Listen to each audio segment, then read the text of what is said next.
Altro argomento della pasticceria. Other topic we're going to talk about is pastry cream or patisserie cream. It's the mother of creams. Here we might talk about it for days, because changing cream is almost impossible, because every operator, every pastry chef, every pastry operator thinks that their own cream is perfect. So explaining the procedure and all is very useless, because we are all in love of our product, with our product. The primary ingredients are liquids, which is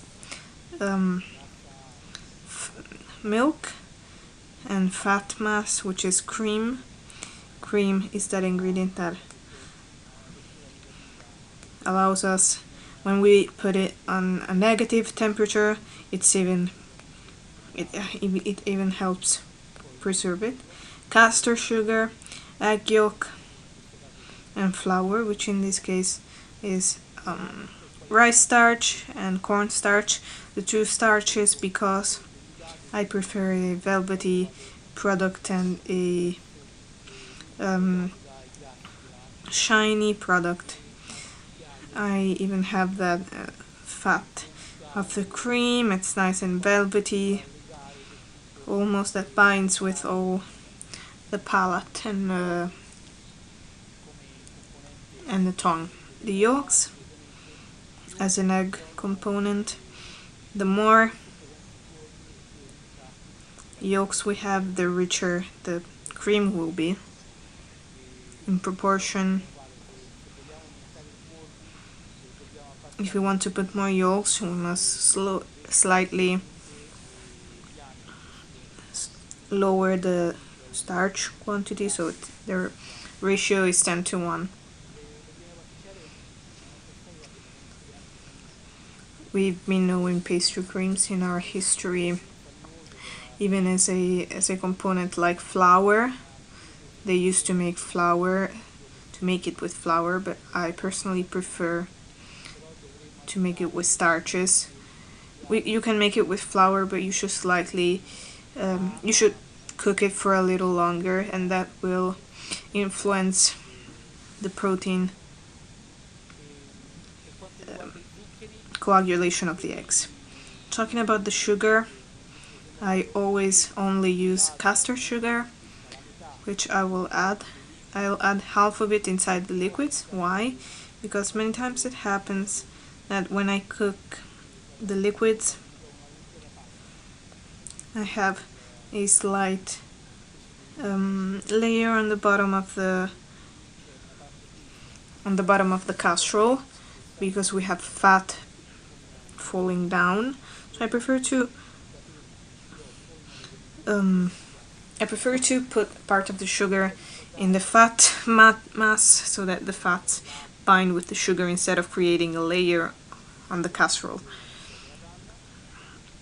So milk must be 3 times the cream. I'm going to heat up my liquids, which are milk, cream, and a small part of sugar. I'm going to mix the egg yolks with the remaining sugar. I mustn't whip them. I'm just mixing them.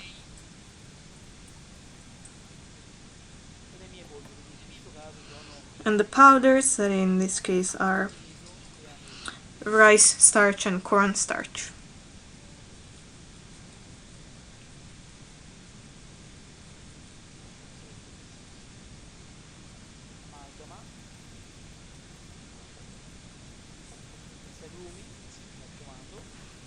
So no clumps, of course.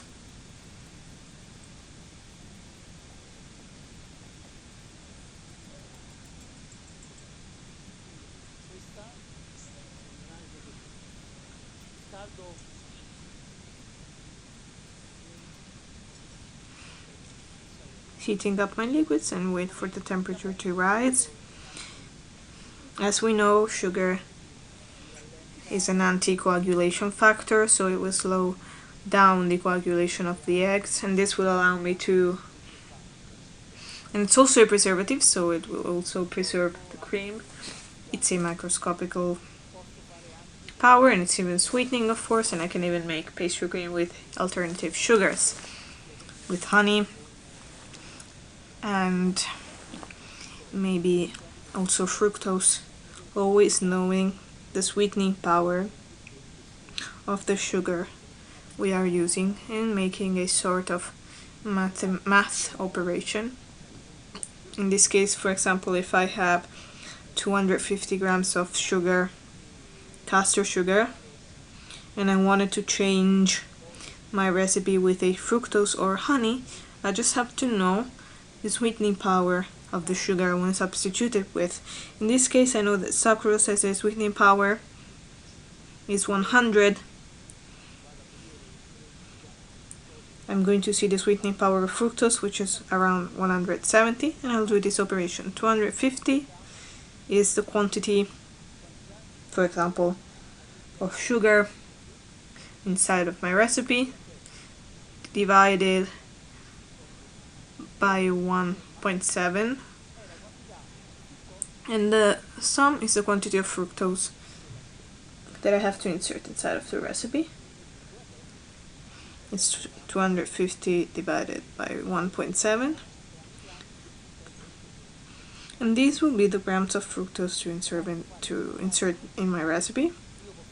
You just have to calculate this to change your recipe. Pastry cream with different sugars from sucrose. Now it's about to boil, slightly lowering the heat, pouring a small part of liquid. You can see it hasn't attached. We don't have any layer of fat in the bottom. Pouring a small part on the mixture I created. Not letting the temperature change. Mixing. And pouring the whole mixture in the pot.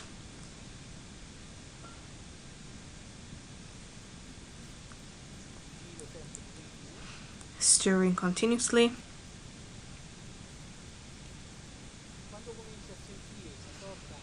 When you start feeling a sort of, the temperature is very warm. When you start feeling some resistance, I'm taking it out of the heat and keep stirring energically to avoid the formation of clumps and grooms. See how it's nice and shiny.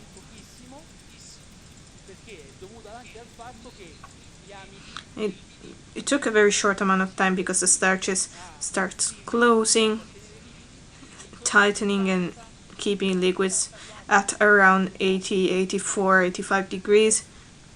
So I'm pouring it on my small tray. You can see that nothing attached to the pot. Now I'm covering it with plastic film, making sure it touches the surface so that it doesn't oxidize. And we're going to put it in the fridge or blast chiller.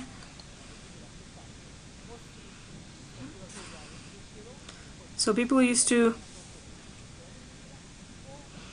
sprinkle it with some sugar or a little bit of butter and fat so that you wouldn't have oxidation on the surface.